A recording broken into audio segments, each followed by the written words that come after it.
কোথায় পিয়াজি, কোথায় নেতাজি। কেন অভিষেক ফেস করছেন না মেডিকেল বোর্ড? চোখে নেওয়া হওয়া বলে না, ওর চোখে সর্ষে ফুল নামক একটি ইনফেকশন ধরেছে। আমার হপকিন্স চাই, আমার সোনার হরিণ চাই। হাইকোর্ট, সুপ্রিম কোর্ট বা এক্সিস্টিং বর্তমান সরকার কি করে? সকালে ধরতে গেলে বিকালে রক্ষা কবচ পেয়ে গেছে। অভিষেকের পিএ সুমিত রায়ের রক্ষা কবচ পেয়ে গেছেন সুপ্রিম কোর্ট থেকে। শুভেন্দু অধিকারীর বিরুদ্ধে লিপস অ্যান্ড বাউন্সের চুরি, শুভেন্দু অধিকারীর বিরুদ্ধে কোটি কোটি টাকা নয় ছয়, আগরতলা কোথায় খাটের তলা, এমন ধারাগুলো আছে ওর বিরুদ্ধে। ও বেঁচে বেরোবে। ইনি খালি মুখেই বলতেন কালোবাজারি করলেই রাস্তার ল্যাম্পপোস্টে ঝুলিয়ে দেবো। সে আইনই নেই, এটা ঠাকুর ঘরে কেড়ে আমি কলা খাইনি। অভিষেক এই যে লুকোচুরি খেলছে, ইঁদুর বেড়াল খেলাটা, এর পিছনে একটাই কারণ, সুপ্রিম কোর্ট হাইকোর্টে জাল ডকুমেন্টস জমা দিচ্ছে। আশঙ্কা তো আছে, এই মামলাগুলো তো ভয়ানক মামলা। আজকে তুমি বলছো রাষ্ট্রপতি সই না করে ফিরিয়ে দিয়েছে, আবার সই হয়ে যাবে।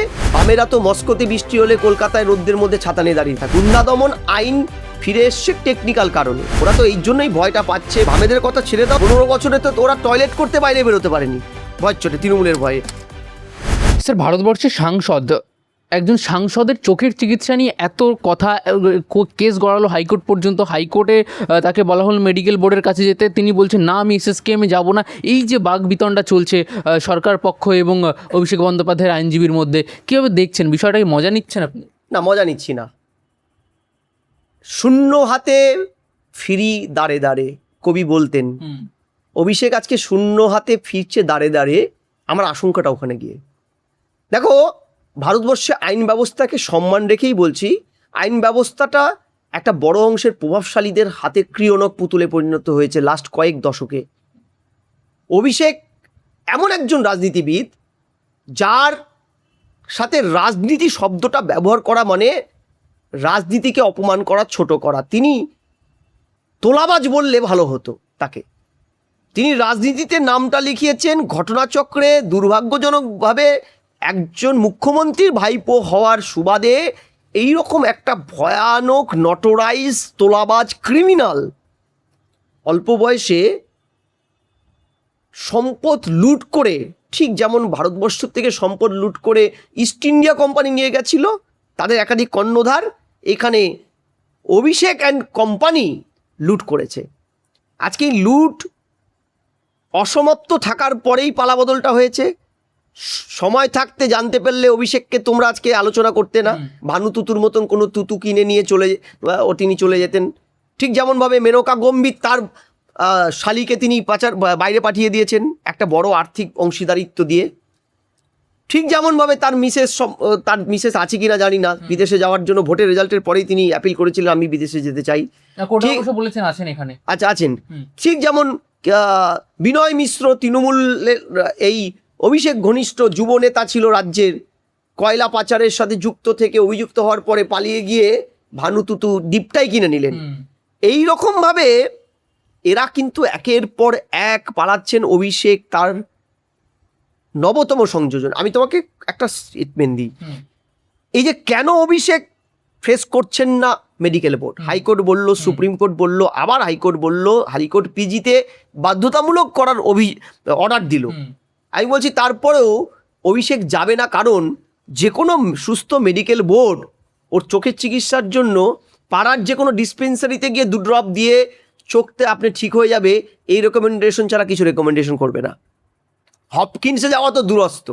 বলছি পাড়ার দোকান, পাড়ার হাতুড়ে ডাক্তার গিয়ে 2টো ড্রপ দিন, চোখ ক্লিয়ার হয়ে যাবে আপনার।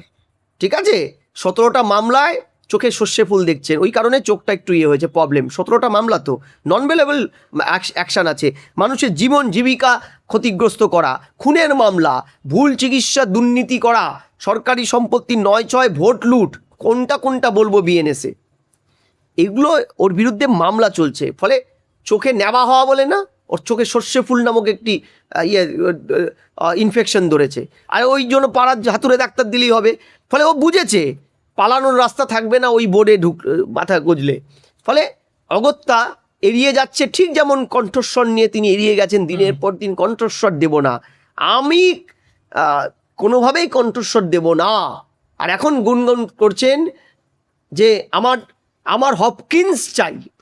ওই ঠিক সীতা যেমন বলতেন আমার সোনার হরিণ চাই, আজকে আমার হপকিন্সেই চিকিৎসা চাই। এই যে দাবিটা তুলছেন, আমি তোমায় বলছি এই দাবিটার পিছনেই কিন্তু লুকিয়ে আছে তার এই সব মামলার থেকে গা বাঁচিয়ে বিদেশে পাড়ি জমানোর ফর্মুলাটা। দ্বিতীয় যে তুমি বলবে তাহলে হাইকোর্ট, সুপ্রিম কোর্ট বা এক্সিস্টিং বর্তমান সরকার কি করছে? দেখো, বর্তমান সরকারের হাত বাঁধা। সেপ্টেম্বর 30 তারিখ অবধি তিনি রক্ষা কবচ নিয়ে রেখেছেন। একটা রক্ষা কবচ চলে যাচ্ছে, একটা রক্ষা কবচ পাচ্ছে।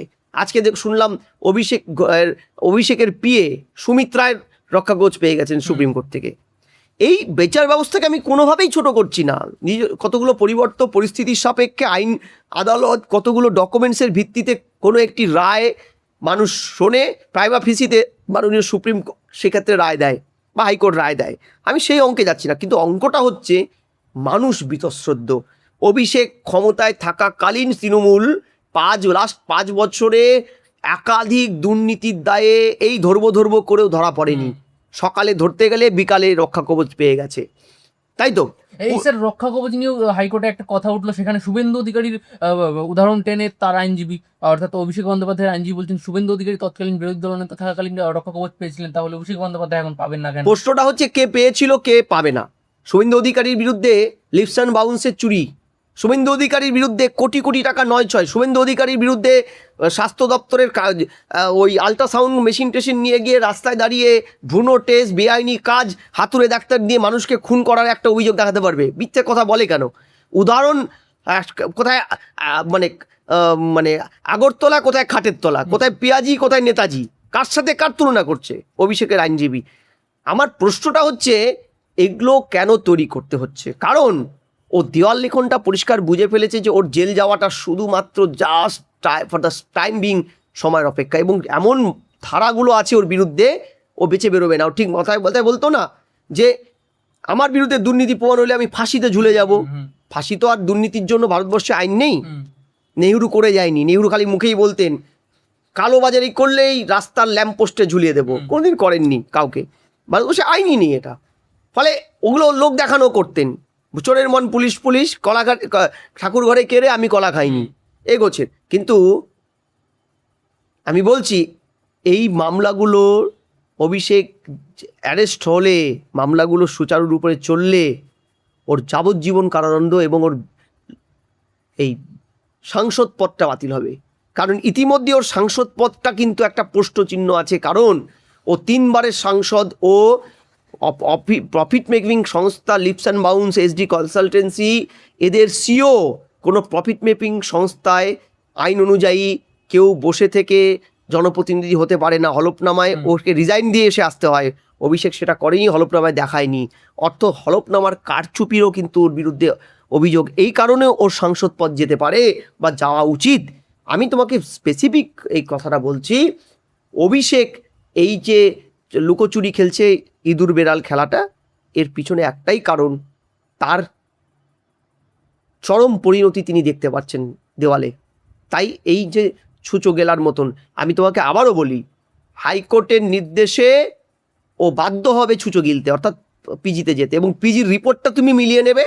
ঠিক এই গোছের কোনো একটা রিপোর্ট দিবে, যান পাড়ার কোনো হাতুড়ে ডাক্তারের কাছে গিয়ে 2 ড্রপ চোখে দিয়ে দিন, লিকুইড ঢেলে দিন, চোখ পরিষ্কার হয়ে যাবে। আপনার কিচ্ছু হয়নি। হপকিন্স কেন, পিজি কেন, এসএসকেএম কেন, আপনি পাড়ার বড় রেজিস্টার ডাক্তারের কাছেও যাওয়ার মতো চোখ খারাপ আপনার হয়নি, কিচ্ছু হয়নি। আপনি বিদেশে পালানোর চেষ্টা করছেন। বোঝো, সুপ্রিম কোর্ট হাইকোর্টে জাল ডকুমেন্টস জমা দিচ্ছে, যেখানে ডাক্তারের রেজিস্ট্রেশন নম্বরটা আমার কিছু নেই। বোঝো স্যার, এই বিদেশে পালানোর কথা বললেন আপনি, এইখানে বহু বলা চলে সমাজের যারা বিদেশে থাকেন তারা বলছেন যে ইউরোপের বিভিন্ন কান্ট্রি আছে যেখানে বহু সংখ্যক টাকা ইনভেস্ট করলে সেখানে পাসপোর্ট সহজেই পাওয়া যায়। এই একটা বিষয় কি উঠে আসছে? একদম। এটা বিরোধী দলনেতা ঋতব্রতর একটা স্টেটমেন্ট আমি দেখছিলাম। টেকনিক্যালি বিদেশে কি হয়, তুমি ধরো সুইস ব্যাংকে বা অন্যান্য ব্যাংকে বা বিদেশে যদি প্রচুর টাকা গচ্ছিত থাকে, ওরা বিভিন্ন দেশ থেকে, বেশ কিছু দেশ আছে ছোট ছোট দ্বীপ রাষ্ট্রগুলো, যেখানে অন্য দেশ থেকে অন্য দেশের সাথে প্রত্যর্পণ চুক্তি নেই। যেমন ভানুতুতু, প্রত্যর্পণ চুক্তি থাকে না। মানে তুমি অপরাধ করে ওই সব দেশে চলে গেলে, ওই দেশের সাথে যেহেতু যে দেশ থেকে গেছে তাদের বন্দি প্রত্যর্পণ, অপরাধী প্রত্যর্পণ চুক্তি নেই, ফলে ওখানে গিয়ে তুমি আরামে সারা জীবন কাটাতে পারো। যেটা বাংলাদেশের মুক্তিযুদ্ধের সময় যারা ওই রাজাকার ছিলেন তাদের একটা বড় অংশ ওইসব দ্বীপে গিয়ে আশ্রয় নিয়ে এখনও আছে, বলতে বিয়েতে নীরব মোদী, ললিত মোদীও চেষ্টা করেছিল ওইসব জায়গায় বাঁচতে। ঠিক অভিষেকেরও টার্গেট তাই। ঠিক বিনয় মিশ্র যে পথে গেছে সেই পথে এইসব দ্বীপ রাষ্ট্রে গিয়ে চুপ করে বসে থাকা, ঠিক আছে, আর অনুকূল পরিস্থিতি অপেক্ষা করা, যে এই দেশের লুট করা টাকা ইস্ট ইন্ডিয়া কোম্পানির মতন ওখানে নিয়ে তো বড় বড় যে দেশ বিদেশে হোটেল বানিয়েই ফেলেছে, ওগুলো বসে আর্নিং জায়গাটা তৈরি হয়ে গেল। দ্বিতীয়, যদি ইন্ডিয়া জোট কোনোদিন ক্ষমতায় আসেন, যদি রাহুল গান্ধী, প্রিয়াঙ্কা গান্ধী কোনোদিনও মুখ্যমন্ত্রী হন, বা বাই অ্যাক্সিডেন্ট যদি মমতা বন্দ্যোপাধ্যায় কোনো অছিলায় ওখানে প্রধানমন্ত্রী হতে পারেন, তাহলে তিনি আবার বহলতবিয়েতে আসবেন। যদিও এটা এগুড়ে বালি, ওটা কোনোদিন, এই ঘটনাগুলো কোনোদিন হবেই না। ফলে উনি বহলতবিয়েতে আজীবন আরাম আয়েশ করেই থেকে যাবে। এই কারণেই তো বিদেশ যাওয়ার এই জন্য সুপ্রিম কোর্ট ধরে ফেলেছে, হাইকোর্ট তো প্রশ্ন তুলেছে, আপনার বিরুদ্ধে এতগুলো অভিযোগ, 17টা মামলা, আপনি বিদেশে গেলে ফিরবেন তো, আশঙ্কা তো আছে, এই মামলাগুলো তো ভয়ানক মামলা। ফলে এই যাত্রায় দুর্জনের ছলের অভাব হয় না। আমি জানি কোনো পন্থায় কপিল সিব্বল, মনু সিংভিকে ধরে টাকা ঢেলে যদি আইন ব্যবস্থার ফাঁক ফোকর গলে বেরিয়ে যেতে পারে তো কিছু করার নেই, কিন্তু না যেতে পারলে অভিষেক কিন্তু 30শে সেপ্টেম্বরের পরে অভিষেকের জেল যাত্রা এবং যাবজ্জীবন দুটো তুমি লিখে নিয়ে যাও কাগজপত্রে, আর কোন রাস্তা থাকবে না ওর বেরোনোর। স্যার, গুন্ডা দমন আইন পরবর্তী বিষয়। এই গুন্ডা দমন আইন নিয়ে মুখ্যমন্ত্রী অনেক স্টেটমেন্ট দিয়েছেন, অনেক ভাষণে তার এই গুন্ডা দমন আইন আমরা শুনেছি, কিন্তু গুন্ডা দমন আইন হাইকোর্টে গিয়ে আটকে গেল। স্যার, বলা হচ্ছে রাষ্ট্রপতির স্বাক্ষর নেই, সম্মতি নেই, তো এটা আইন হিসেবে স্বীকৃতি পাচ্ছে না। কীভাবে দেখছেন? দেখো, আমি জানি না গুন্ডা দমন আইনের এত কাঁচা কাজটা শুভেন্দুবাবুর সরকার করলেন কি করে। সই থাকবে, প্রপার চ্যানেলের মাধ্যমে যাবে, সই হয়ে আসবে। এর আগে আমরা দেখেছিলাম গুন্ডা দমন আইনে এই ধর্মতলায় যারা ছাত্র রাজনীতির নামে তাণ্ডব করলো তাদের অ্যারেস্ট করার পরে জানা গেল বিলটা আইন আকারে আসেইনি। আজকে তুমি বলছো রাষ্ট্রপতি সই না করে ফিরিয়ে দিয়েছে, আবার সই হয়ে যাবে। ক্যাবিনেটে সর্বসম্মতিতে পাশ হওয়া কোনো সে রাষ্ট্রপতির সই হলেই সেটা আইন আকারে চলে আসে। সই নেই, টেকনিক্যাল ইস্যু, সই হবে, চলে যাবে, দেরি হবে, লেন্দিয়ার সরকার হাস্যকর পরিস্থিতি। বামেরা খুব উচ্ছ্বাস প্রকাশ করছে, তারা বলছে নিজেদের মতো করে আইন বানানোর যে প্রচেষ্টা সেটা বিফল হলো। আরে শোনো, আমি বলছি, বামেরা তো মস্কোতে বৃষ্টি হলে কলকাতায় রোদ্রের মধ্যে ছাতা নিয়ে দাঁড়িয়ে থাকতো, মস্কোয় বৃষ্টি হচ্ছে। বামেরা তো ধরে নিয়েছে পৃথিবীর সমস্ত ভালো কাজ ওরা করে, ঠিক আছে, ওরা কাউকে খুন করলেও সেটা ভালো কাজ, ওটা ভালো কাজ। ফলে আমি বামেদের কথা ছেড়েই দাও, বামেরা 1 নম্বর পেয়েছে, তাও সেটা আমি নম্বর দিয়ে কাউকে করি না। নম্বরটাও পেয়েছে কিভাবে, কাদের তোষণ করে, এগুলো সবাই জানি আমরা। প্রশ্নটা হচ্ছে বামেরা কবে ইতিবাচক রাজনীতিটা করেছে? গুন্ডা দমন আইন ফিরে এসছে টেকনিক্যাল কারণে, টেকনিক্যাল জিনিস সমাধান হবে। এই অধিবেশন 12 তারিখ থেকে স্পেশাল অধিবেশন চালু হচ্ছে, পাস হয়ে যাবে, টেকনিক্যালিটিস। তো বামেদের লাফানোর কি আছে? বামেদের উৎসাহের কারণ কি? গুন্ডা দমন আইনটা আসলে বামেদের যে 1 পয়সার ট্রাম ভাড়া বাড়ানোর জন্য 60-এর দশকে ট্রাম 100টার উপরে ট্রাম গাড়ি সরকারি সম্পত্তি পুড়িয়ে দেওয়ার পরেও তাদের কিচ্ছু হয়নি, সেটা তো বন্ধ হয়ে যাবে। ওদের ধ্বংসাত্মক আন্দোলন তো এই গুন্ডা দমন আইনে একদম সর্বনাশ হয়ে যাবে, ওরা বেঁচে বেরোতে পারবে না। ভয়টা তো ওরা তো এই জন্যই ভয়টা পাচ্ছে, এবং ওদের প্রতিবাদের বিষয়বস্তু ওই গুন্ডা দমন আইন। নালে যে সরকার ক্ষমতা আসার পরে 24 ঘন্টার মধ্যে ওদের 1200 পার্টির অফিস দখলমুক্ত করে তৃণমূলের হাত থেকে বের করে দিল, যেভাবে তারা দলের 15 বছরে তো ওরা টয়লেট করতে বাইরে বেরোতে পারেনি ভয়ের চোটে, তৃণমূলের ভয়ে। আজকে ওরা মোড়ে মোড়ে বড় বড় পোস্টারিং করছে, যে দলটা ওদের রাজনৈতিক কার্যকলাপ করতে দিল, এটাই উচিত। গণতন্ত্রের শাসক বিরোধীদের স্পেস দিবে গণতন্ত্রে, এটাই ঠিক করেছে। কিন্তু ওরা কি সেই মর্যাদা দিয়েছে? ওরা যারা ওদেরকে 15 বছর উপরে রাজনৈতিক কার্যকলাপ করতে সাহস যোগাচ্ছে, স্পেস দিচ্ছে, মাটি দিচ্ছে, প্রশাসনের মদত দিচ্ছে, তাদের বিরুদ্ধে সবচেয়ে বেশি বিষোদ্গার করছে সুজন চক্রবর্তী, এই তো তোমার বিকাশ রঞ্জন ভট্টাচার্য, এই শতরূপরা। ফলে এটা দুর্ভাগ্যজনক। বামেদের কথা ছেড়ে দাও, ধ্বংসাত্মক রাজনীতির জনক যদি পৃথিবীতে কেউ থাকে বামেরা। আর এই রাজ্যের বামপন্থীরা তো বামপন্থী কম, বামফ্রন্ট বেশি।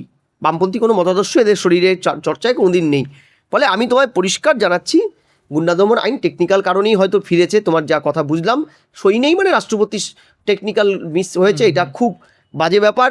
সরকারকে এইগুলো জিনিস দেখা উচিত, কারণ সরকারের মুখ পুড়ে এগুলোতে, সরকার চলে কতগুলো ম্যান পাওয়ার, কতগুলো প্রশাসনিক কর্তা, কতগুলো আমলাদের দিয়ে, তাদের টেকনিক্যাল বুদ্ধি দিয়ে জনগণের ট্যাক্সের টাকায়। এইভাবে ভুলগুলো কিন্তু মানুষের কাছে খেলো করবে সরকারের ভাবমূর্তিকে। ফিরে আসবে, পাশ হবে। 12 তারিখ থেকে তো স্পেশাল অধিবেশন চালু হচ্ছেই, ক্ষুদিরামের আত্মবলিদানের দিবসের পরের দিন থেকে। ওয়েলকাম, দেখতে থাকো। Thank you.